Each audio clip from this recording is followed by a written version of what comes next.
Yes. So we're going to talk about equality in marriage. And I'm not just talking about the regular household duties, washing dishes, cooking, cutting the grass, taking out the trash.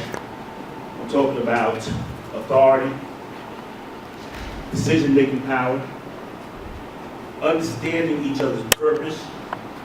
Because if we can understand each other's purpose, we're not going to have to worry about equality and power struggles. Who has the authority to make decisions? Because it's going to be equal. Because I understand his purpose, and she got to understand her purpose.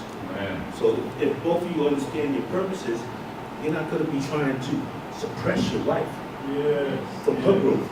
All right. You're not going to be trying to hold your husband down and beat him up All right. when he falls short. Right. Amen? Amen. So let's look at the definition of equality. Equality is the state of being equal, especially in status, rights, and opportunities. Right? So real quick, when we talk about society, because society is throwing homes across America off tilt. Yeah. Right? So that's how society does it. We all know society does whatever they want to do and they deem it right. But we don't follow it because we got Christ in us. Amen? Amen. But one of the problems though is the church. I'm going to give it to you straight. The church is also responsible for causing the house to go off tilt. And one of the main problems is the church is so busy being focused on how to make a woman and how to craft this woman into a wife. They forget all about how to make a man a man. How to make a man a husband. Because you can make a wife all day, but if you got a fool, like I used to be for a husband, what's the sense? What's the sense? So that whole big power struggle there, again, suppressing and holding down is not doing anything for us. And I'm sorry to say, the church is partially responsible for that. And unfortunately, a lot of it comes from the manipulation of Scripture. Now, Pastor gave us a book to read called The 4 Pillars of a Man's Heart. And they gave an illustration of the 4 pillars. I'm going to mess it up. So I don't know, one was security, financial security, love, right? So you got those 4 pillars. You put one in each corner. Knock out the walls, but the ceiling's still open. It's not tilting down, right? But take one of them pillars and kick it out. Now the house starts tilting. Now we have a problem. How many people saw True Lies with Arnold Schwarzenegger? They blew up the bridge, right? Truck comes to a screeching halt and it's like, it's just dangling. But then the little seagull landed on the end, caused the truck to go crashing down. So if our house is on tilt, struggling over equality, what's going to happen when it's tilting and that little bird lands? It's going to come crashing down. So when the infidelity hits, bam, it crashes down. When financial problems hit, bam, it goes crashing down. When the kids start acting crazy, bam, it goes crashing down. But you know what the fact of the matter, none of those reasons are divorce reasons. Irreconcilable differences, what is that? I don't like the way you dress. I can't stand you leaving the toilet bowl seat up. I don't like the way you cook. You don't clean good enough. Those are divorce reasons. Right. That's man-made. Okay, we'll give you a reason to get divorced. We'll call it irreconcilable differences. That's nonsense. We don't live like that. Right. So here we go. We're going to talk about the scripture. Genesis 2:18. We're going to go around the corner to show you this equality. Right? No, excuse me. Proverbs 18:22. I love this scripture. He who finds a wife finds a good thing. Right? A good thing. How many of y'all know a good thing is not easy to come by? Right? Now, if she's a good thing to you, I think that means she's of some value. So you should be putting her down. Right? Going back to the church. Too many times I hear the pastor stop there. But no, actuality, if you continue to read, it says, he who finds a wife finds a good thing and obtains favor from the Lord. So if my wife helps me get favor from the Lord, I think I could put her up on an equal playing field. All right. Because I can't have that American Express black card if I'm not getting favor obtained from her. So am I going to hold her down? Am I going to deny her purpose? Am I not going to use her gifts? Those spiritual antennas they talk about? I finally learned to use those. So now I ask my wife, what do you think? Before I ain't asked nothing, I just go and make decisions. You know, and it wasn't on me just being cocky. She turned that over to me and I took it on hand. You know, but now I ask, what do you think? Yeah, really? I still debate it, but she'll get it out and out. Okay, you see something that I don't see. That's taking advantage of understanding the gifts and the purpose that we both have. See, we both have purposes, but different purposes. That's right. The man has 100% God-given purpose. That woman has 100% God-given purpose. And if you go to the book of Genesis, it says, the man shall leave his house and cleave to his wife, and the two shall become one flesh. Shoot, to me, if I'm cleaving to my wife and we become one flesh, now I got 200% purpose. I just doubled my wealth. Amen. You see what I'm saying? Too many of us are looking at it as a challenge, you know, competition. No, I'd rather have 200% to 100% any day. Come on, that's basic math, correct? All right, so now here we go. In Genesis 2:18, the Lord also said, it is not good that man should be alone. Right? Okay. What does that have to do with equality? We get there.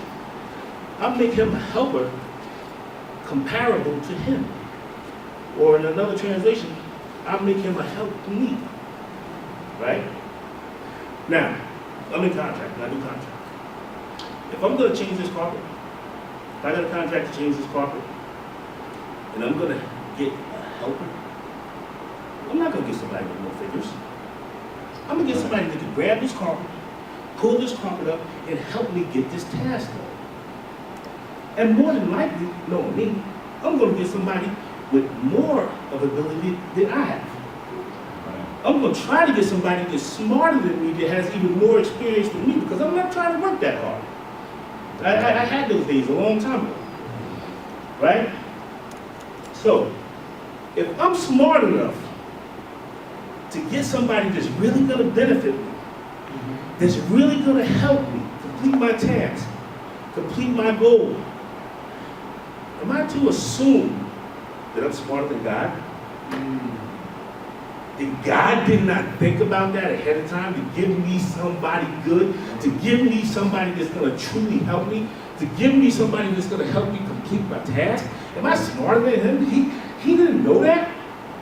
Right. Come on now. Is anybody any smarter than God? Okay, so we're on the same page. We're on the same page. So that we know the person that God puts in our life, that person that we go into helping in our marriage, that helper that he promised us is going to be a benefit to us. So again, I got to bring her up on equal scale. I can't walk around like, so about me. So no, it's not all about me. We're going to go to another scripture, because I know that's one we got. Ephesians 5:22. This is another one, I'm sorry. This is another one, bro. This is where the church gets you, though. Because they're too busy working on a woman instead of working on a man. Right. So they can come together and make some real sense. Wives, submit to your husband as to the Lord. Let me stop. Why? Because like I said, they too focused on the woman. They too focused on suppressing the woman and having her submit, making the woman think that submission Is that like being a doormat? Why should I submit to him? Why should I submit to my husband when he's acting a fool? I explain to you why. Because you're not actually submitting to him, you're submitting to Christ. That's right. That's right. Right? I'm going to read this. I got to be careful with this because this tricky. So now, Ephesians 5:23, the next verse. For the husband is the head of the wife, even as Christ, we're back to Christ, right? Christ is the head of the church. 5:22 said, wives, submit to your own husband as the Lord, Christ. So now jump down to 24. As the church submits to who? Christ, back to Christ. So also wives should submit in everything to their husband. So, okay, this sounds like it's all about the wives. Excuse me, it's all about the husbands. It's all about the husbands. Wives submit to the husband submit. But if you realize, in 5:22, he said, as to the Lord. In 5:23, he said, as Christ is the head of the church. In 24, he said, to Christ. He keeps directing us back to Christ. Amen. Not to the wife to submit, back to Christ. So the wife shouldn't have a problem submitting to the husband because she's submitting through Christ. Amen. Right? But now, Amen.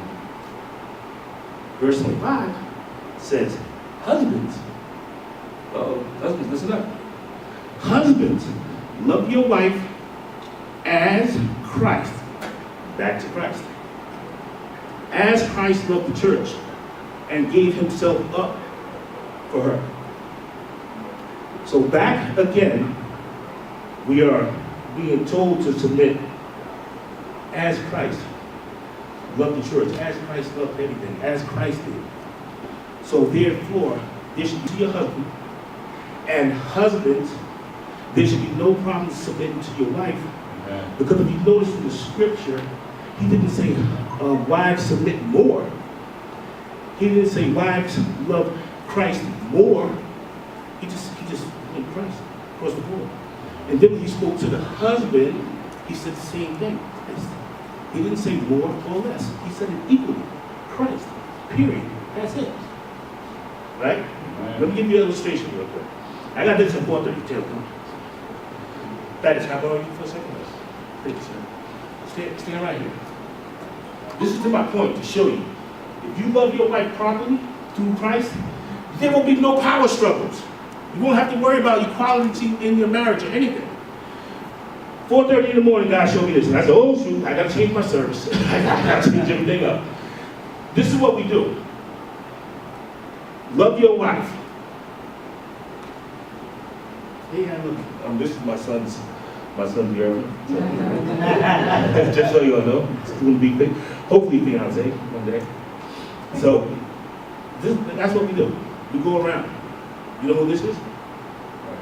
Christ. This is Christ. But we go around Christ. We go straight to her.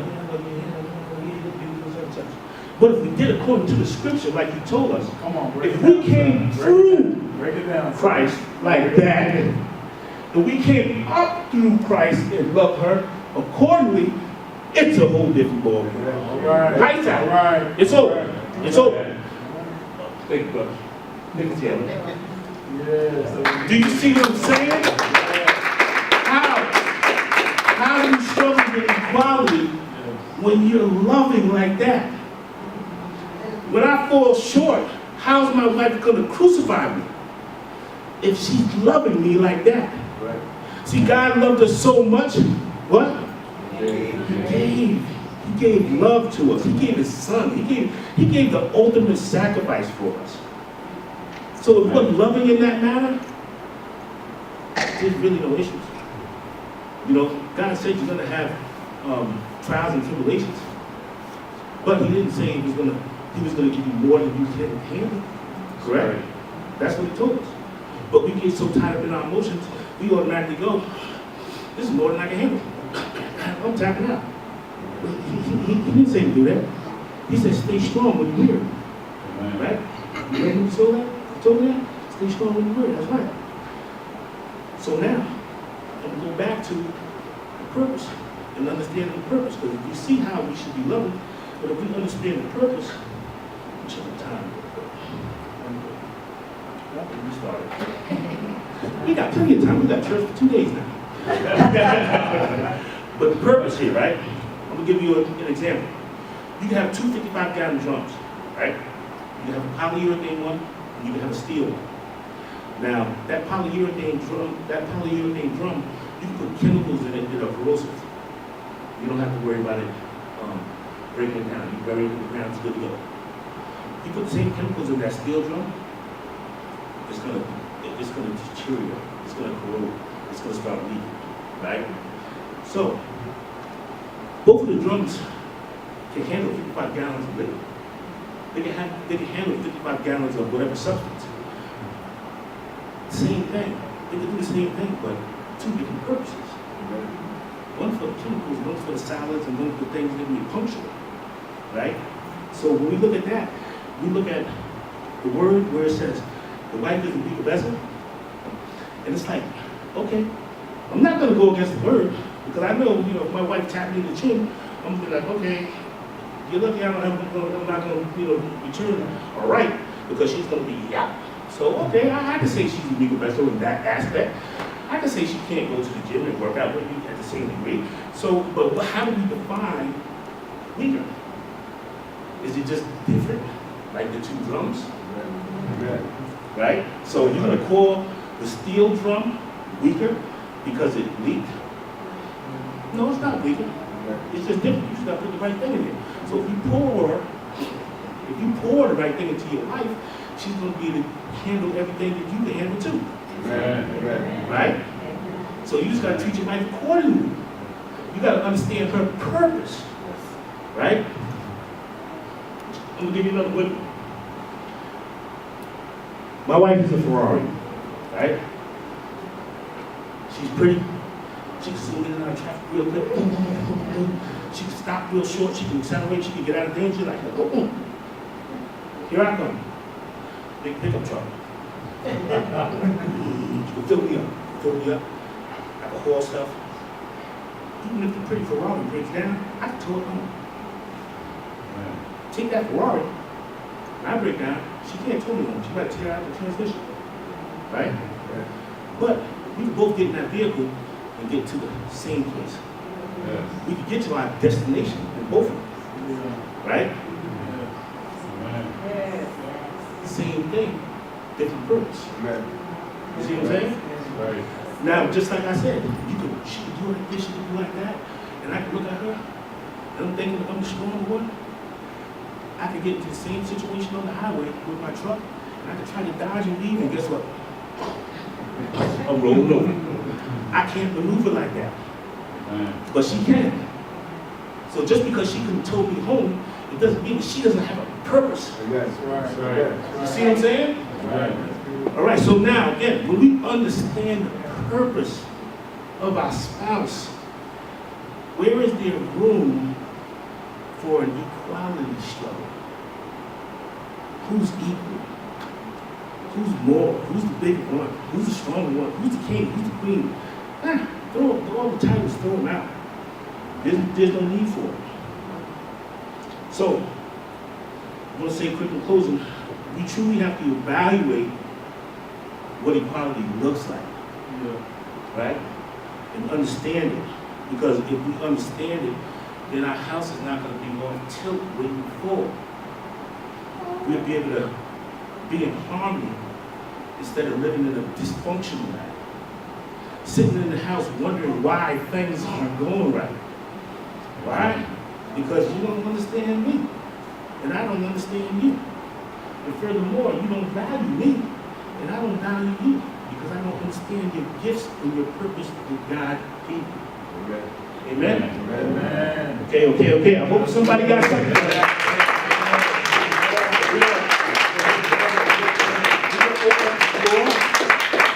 Open up the floor for some questions and answers.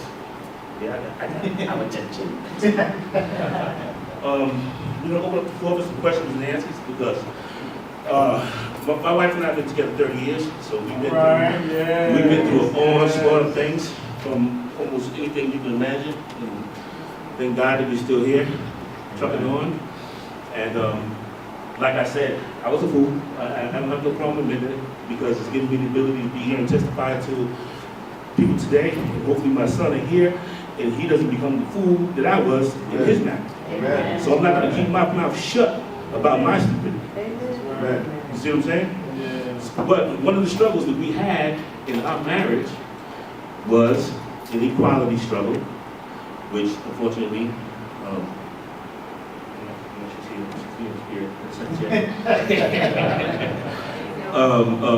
you know, she gave me a lot of that ability to do that, and I just made all the decisions. Whatever it was, you know, if it was, you know, a major decision, you know, I made, there was only two of us, so I guess it was like, well, if this is a democracy, we're gonna do a vote. If you say no and I say yes, I'm gonna make the final decision is yes, you know, instead of doing what? Coming into agreement together. Right. You know what I mean? So, if anybody has any questions in regards to equality in the marriage, floor is open for you. Don't stop me. But you know how sometimes you can be in a place like this and you can hear a very powerful message, one that really resonates with you, and your spouse is not here. So you know that you're here to hear it, but how do you take some of that back to your spouse? That's a good question. Well, the first thing is I truly believe that you're here for the reason to receive what you need to receive, right? And we need to sometimes switch the focus off of our spouse and onto us, which is the hardest thing to do. The hardest thing to do. So we bring that word back into us. We let it sit in us. We marinate. We pray about it, and then when at the due time, then you can bring it back and share it with your spouse. But the fact of the matter is, God may not tell you to share it with your spouse. It may be just for you. Amen. Wow. Amen. And that's a hard thing to do because, well, you know, Alicia and I personally for 30 years. And, you know, I was always just like, now it's like, okay, I need to keep my mouth shut. I hear you. Sometimes I got to just keep my mouth shut and be still. That's why the Bible tells us to be still. Amen. Amen. Any other takers? I know somebody got some questions. Somebody talking about, well, who takes the garbage out? You know, we had a service. We had a service the other day, and they said, who gets the big chicken? Right. And I was like, and it was a real conversation. I'm like, this is real? You know, I always thought that was like a joke, but that's actually a struggle in some households. Who gets the big piece of chicken? And I'm like, man, give me 3 small pieces and I got a big piece. Let's eat dinner. Let's break bread and let's get it on. I don't have time in my marriage to worry about getting the big piece of chicken. And I don't care if my wife was a homemaker and I was the only one bringing in the bread. If she was bringing in the bread, that's just nonsense to get caught up in. That's right. You know what I mean? There's too many things that the enemy is trying to tackle us with, Yeah. that we're gonna start coming at odds over a piece of chicken. Maybe it was a chicken and surprise. Brother Dennis, welcome. Hey, what's happening? As a male, how do you not allow your pride to get in the way when there's those issues, those internal issues? That's good. Ooh. That's good. I'm gonna say this, but follow me. Kill yourself. No, God. All right? Amen. God. Kill yourself. Mhm. You have to kill the selfish man in you. That's right. Right? See, in a marriage, there's no selfishness. Well, there is, but in a healthy marriage, you gotta kill that selfishness in you. That's right. Right? Pride and ego Mm-hmm. is the #1 destroyers of marriage. Absolutely. That's right. Satan got cast out of heaven because of what? Right. Pride. That's right. Pride. So if you see pride coming out, that should be a flag for you immediately. Your wife shouldn't even have to bring it to your attention. You should check yourself. Amen. You know, and I'm gonna tell you again, you know, 30 years is a long time to learn. Amen. You know what I mean? And some of our mistakes were repetitive mistakes. Where it's like, bam, kick in the butt. Okay, I learned. Bam, kick in the butt again. Okay, I learned. Bam, no, you didn't. And it's like, you gotta continuously check yourself. So now, even with the pride and the ego, I'm gonna tell you right now, I'm a straight A alpha man. Straight A alpha. I cry and I'm surprised I'm not crying now. But, you know, but hey, the person that mistakes that for weakness, that's their problem. I feel sorry for them. Sorry for them, for they did not know. You know, but, you know, but that pride, it has to be checked at the door. And the best way to check the pride at the door is to kill the selfish person inside. As a matter of fact, I was supposed to repent. God told me to repent. It was over selfishness. Selfishness. Because I'm sitting here saying, oh, pastor's in London, ministering to people in London. How come he's not here with us? He's our pastor. He needs to be here with us. Whoa. And I'm like, that's a selfish spirit. He could be saving somebody's life over there. So I repent for that, Father God. And anybody that's dealing with that spirit of selfishness, we rebuke it and we kill it and we put it underneath our feet and smash it into crumbs. And it's gone. So you got to kill the selfish man. Amen. Brother Demond. I kind of just wanted to. Brother Demond could say. I wish I could say that to him. I'll be in the back of him saying that. I just kind of wanted to add, and maybe you can speak to this as well.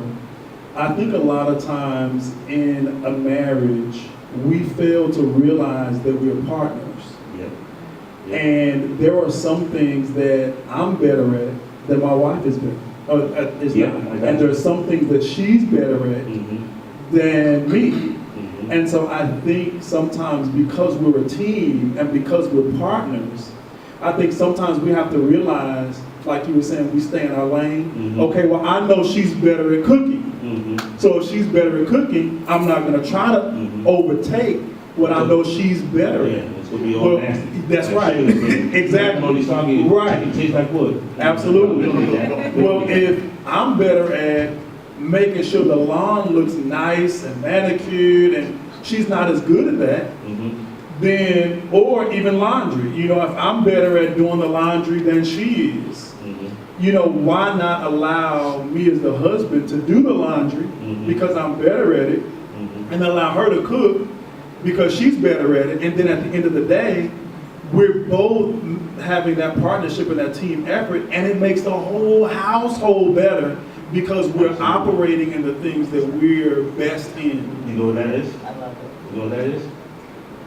Understanding each other's purpose. It's what we're talking about. You're operating it. Right. So being that you're operating it, your house is running smooth. Yeah. It's not all the time. That's right. Understanding purpose. Two different people, two different purposes, but both with purpose. That's right. Microphone? I'll do it.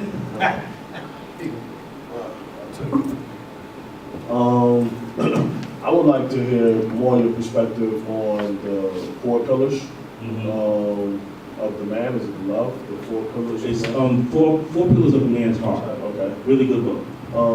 So if you can just give perspective on that, and then the second half to that is in regard to loving my spouse through Christ. If you have any examples of where God got the glory and it worked beautifully, and maybe an example, and maybe an example of one where you fell short and you wish you would have done things differently, I think that would help me out. All right, well, first of all, my wife and I are the leaders of the marriage ministry here at the church, and we are also the leaders of the Infidelity Recovery Group. And it's a project called Moving Forward, which we're going to be bringing into the church to help people from infidelity in their marriage. So now, early on in our marriage, we had an infidelity.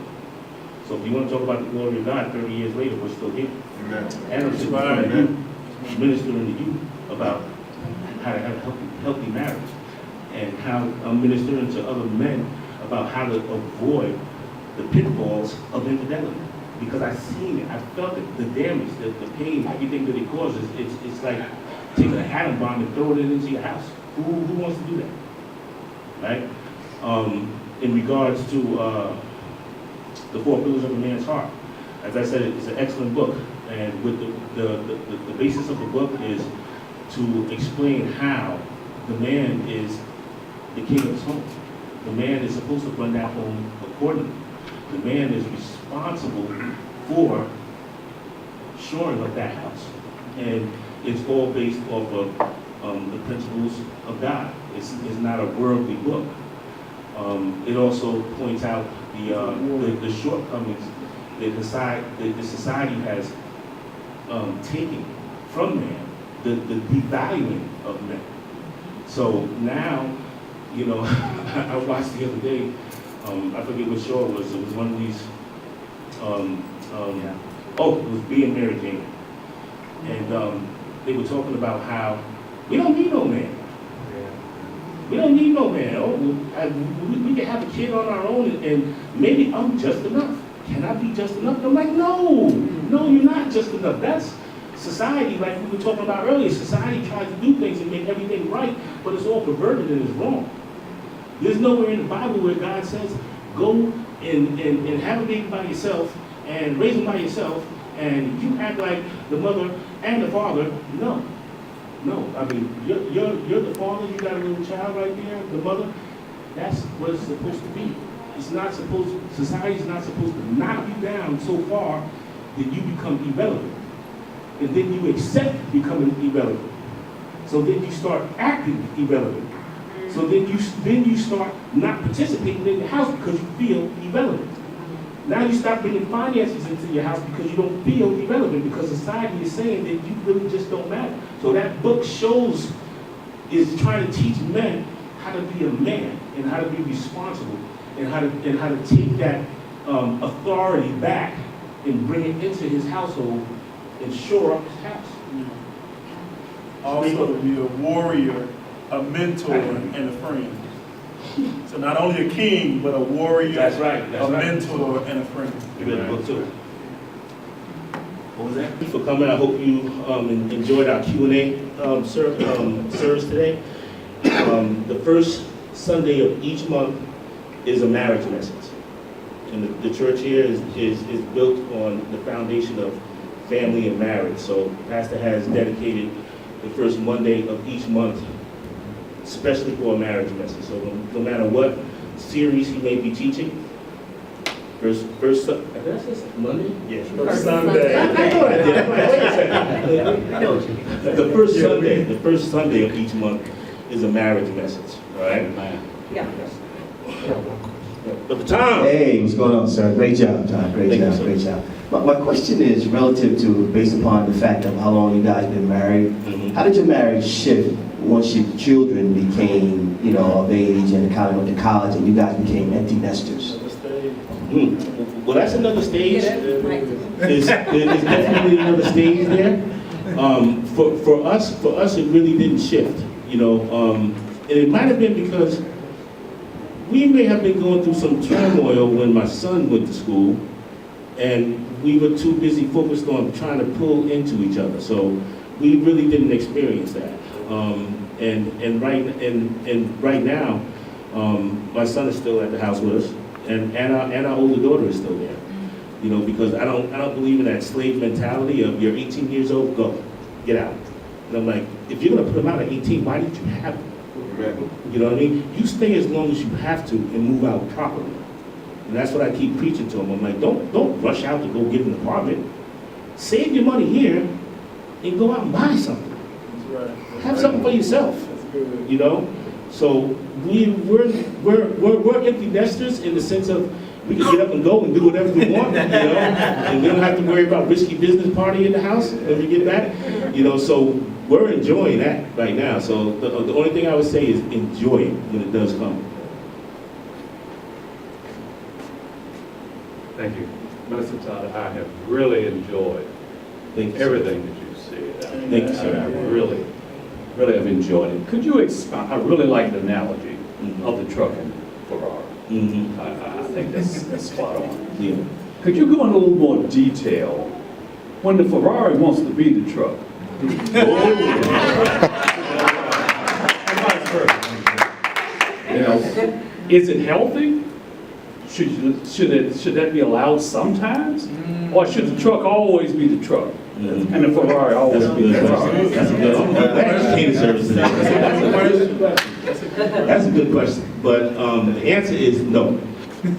No, across the board, because we have to respect each other's things. Like Damon said, there's things that his wife is better at than he is. So we have to respect each other's lanes. We have to respect each other's gifts. And in all actuality, we have to, if we get into the Word, we'll see that there are things that are set for the wife to do and for the husband to do. There is two different things. Like, even though my wife, I could teach my wife how to change the tire on the car, but I'm not going to send her out to the garage and do it. I'm never going to do that. I'm always going to change that tire myself, or I'm going to call a mechanic. You know, now, on the other side, I actually taught my wife how to cook. When we first got married, she couldn't cook a lick. I mean, she used to have whole meals in the garbage can. You know, but if she wants to cook a specialty meal, she gets down. Yeah. And I'm not gonna overstep her and be like, no, you can cook more. No, she's taking care of it, and I'm gonna let her have her due there. You know, so a Ferrari can't be a truck because it's just not built that way. You know what I mean? It's not made for it. That's why in that analogy I said, if the Ferrari breaks down, the truck can pull the Ferrari, but that Ferrari can't pull that truck. It'll tear the car up. You know, so when somebody is trying to cross lanes, that's when it's time to really sit down, get into communication, not talking back, talking to your wife, talking with your wife, and walking through these things. Because the truth of the matter is, the number one reason for divorce is poor communication. Man. Because if you sit down and you go through the Ferrari and the truck situation and you see that you're struggling with authority in different areas, and you start talking it through, like Pastor has a thing called a conflict negotiation worksheet, right? And my wife and I, maybe 3 weeks ago, were arguing about something. We were going at it, man. We were going at it real good, you know, but we reverted back to our regular means of communication because it was so emotional. You know, so with the marriage negotiation worksheet, Pastor shows you, I write down my perspective of the situation. And then I write down what I think is my wife's perspective. And she does the same. Right? She writes down her perspective, and she writes down what she thinks my perspective is. And then, separately, we write down the solutions on how to solve this problem, right? She writes hers down, separately. We don't share. So then, once we both get our brainstorming done on how to solve the problem, we go through each line item, and we pick what would work to solve that problem. And then we go through hers and we pick what will work to solve that problem. And then we merge it together, right? So now with that type of communication, you can't go wrong because you end up coming into agreement. You solve the problem by coming together, you know? So with the Ferrari trying to act like a truck, you gotta sit down with the Ferrari. You gotta let the Ferrari know, hey, you're a Ferrari. You're not a truck. You know, you're bugging. You know, come on. Let's step into reality. You know, don't say it like that. We got another question.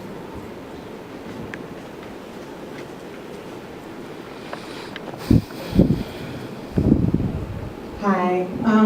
My question is maybe sort of on what you just talked about, but as far as if you're trying to come into agreement, if there's an issue or whatever, you're trying to come into agreement, what happens if there's a difference of opinion or a difference in beliefs? You know, I just believe one thing about the situation and he believes another thing.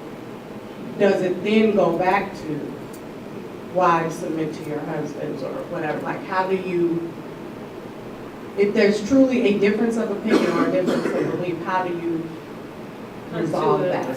Yeah, how do you come That's a into good question. agreement? Now, I'm going to go with the other part first. Does it go back to wives submitting to your husband? No, because submitting to your husband is about loving your husband. It's not about saying, okay, my opinion doesn't count and you don't value me and I'm just gonna shut my mouth. Because what's gonna happen? That's gonna start building up inside of you. It's gonna come out sooner or later. You just don't know how it's gonna come out. But trust me, it's gonna manifest and sooner or later it's gonna come out. So what we normally do, especially with technology today, sometimes I go right to the phone and do it. Let's get facts, man. You know, because if we can't really work this out and you have your opinion and I got my opinion and we're not budging, sometimes I go to the facts. Let's see what the facts are, right? And if we're still bumping heads, then guess what? Now, Pam knows. I called Pam many times. We may have to get a mediator involved. Hey, this is what we're going through, such and such and such. But, caution, don't talk to anybody. Don't talk to anybody. Because a lot of people don't want to see you succeed. That's right. Be very cautious of who you share your marital, personal, family information with. I don't care if it's your sister or your father or your mother. Be careful who you share it with. Because sometimes our parents may have our best interests in hand, but they were brought up wrong. They were taught wrong. So what they gonna give you? The same jacked up, old-fashioned wrong information that they got. So be very careful about who you do share information with. If you don't have somebody that you can truly confide in and trust, that they're gonna help guide you, if you don't have a spiritual father or a spiritual mother, somebody to look up to, if you don't have somebody, just period, you just can't trust like that. Then, if you're still having conflicts like that, get a marriage counselor. Get a marriage counselor. You don't have to be falling apart to get a marriage counselor. That's right. That's good. You know what I mean? That's right. You don't have to wait until it's like, move and say the wrong thing and see what happens. You don't have to wait until it gets there. Because it helps, build you up. Like there's times if you call Pastor Hassani, hey, what do you think about this? It's just a checkup. Yeah. Plenty of times I call Pam. Pam, tell me if I'm wrong. I'll call Pam. Fred will pick up the phone. I'll be like, where Pam at? I don't want to talk to you. That's my boy, 30 years. I'm like, I don't got no time for you right now. I need to talk to Pam, And sometimes the truth of the matter is, I need a woman's perspective, right? Now, men, you got to be speaking to the right woman. You don't want to be speaking your marriage problems to no Jezebel. Right. You don't want the home wrecker knowing what's going on. So you got to have a woman. I truly believe this. As a man, you have to have a woman that you could truly trust in. If you do not have a professional counselor that you could go to understand, because I can't really talk to Dennis about a woman. Dennis is not a woman. Dennis no. You know how many times I've talked to Pam and I'm like, oh, that's what she was thinking? And I'm like, oh, I missed that. Way off. Because I'm thinking like a man. Yeah. And the same thing with my wife. I'm like, why are you asking these women about a man? They don't know. They don't have testosterone and testicles, and they don't know. You might as well pick up the magazine in the supermarket aisle and read that. And think you got something going. It's not good. Also, too, marriage counselors, beware of your marriage counselors. That's right. That's right. The church is broken down from the inside. Come on. That's where most of the destruction starts. The devil breaks down the church from within the church and it goes out. Don't think that every marriage counselor is about saving your marriage. That's right. Because the devil got people there too, because the enemy's number one mission is to destroy marriages. So don't think that he won't use a marriage counselor. My wife finally got me to commit to going to marriage counseling 20-something years ago. And the first marriage counselor she went to, I didn't even get a chance to meet the lady. My wife told her our story, and she said, leave him. Whoa. I didn't even get a chance to talk to you. I didn't even get a chance to tell you my side. How do you know my wife's side is not even... But if the first counselor doesn't work, keep going. And you'll find a good counselor. And, try to find a spiritual counselor. Amen. I know we're getting ready to wrap up, but I just wanted to piggyback on the first woman that you should be speaking to about the woman issue is the woman in your life, your wife. Amen. Amen. And I think that putting forth a lot of effort there. Whatever tools we need to communicate with Mhm. internally inside of our kingdom is very important point to make as well. I know we're getting ready to wrap up, but I just was touched to say that. No, absolutely, you're 100% right, that first line of communication definitely is the wife and the husband. And, you know, as you said, basically when they hit stalemate, what do you do then? All right? I was just gonna share the one thing for us that, we're going on 20 years, and Amen? the biggest thing for us is that we kept it inside, you know, we kept it inside the four walls. Mhm. Because what happens is when you do talk to other people, you might forgive, right? You guys worked it out. Come on, but But that is your mother, your brother, Yes. they hold they're the grudge. running. You know, they don't Yeah, forget. done it. You know what I mean? And hold it. And it's kind of lonely when you stay, you know, when it's inside. But man, for us, I mean, that really, really helped us. Yeah. You know? Definitely, and you're absolutely correct with that, because I'm the type to hold stuff in, and my wife's the type, she's very expressive, she has to let stuff out. And she would speak to her sisters and everything. And one time that seriously caused a serious problem, Yeah. because not just the fact that they were forgiven, but they instigate. Right. And they start forming conclusions and opinions. And I remember in the field that I used to be in when I was in New York, when I was working for somebody, we would do doubles throughout the summer, 7 days a week. As soon as the school closed, we were in, boom, doing what we had to do. And fortunately, at the end of the summer, we hit another project where we would normally go on vacation. September, okay, school back in, my wife and I go on vacation. On this particular job, the first week I worked 156 hours in a week. Add up how many hours in a week. I was on site running, it was an 80-man crew, 156 hours. And I said, listen, I gotta go home. I ain't been home like 3 days. I get home, my wife and I start arguing. And she tells me, how do I know you're not having an affair? And I'm like, there's like 3 weeks of checks on the dresser, 3 times as much as I normally make. What do you think? They give me that for free, you know, or communication. I just joined in and start arguing. But all of that came from outside people talking to her. She was sharing information with the wrong people. So that's why I said, be very careful of who you share the information with. So that was probably the best thing you ever could have did for your marriage if you didn't have the right people around. I just want to make a comment, and yes, Todd, you did a great job today.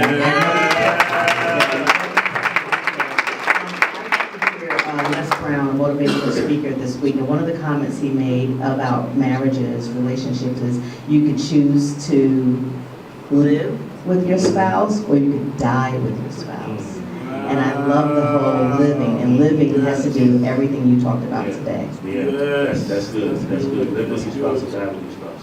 I choose to live with my spouse. I suffered and died and been beat up too much over the first half of our marriage, so I'm not trying to go back down that road anymore. It's not a pretty road. Amen. Yeah. That's good. You want to turn it over to Brother Devon?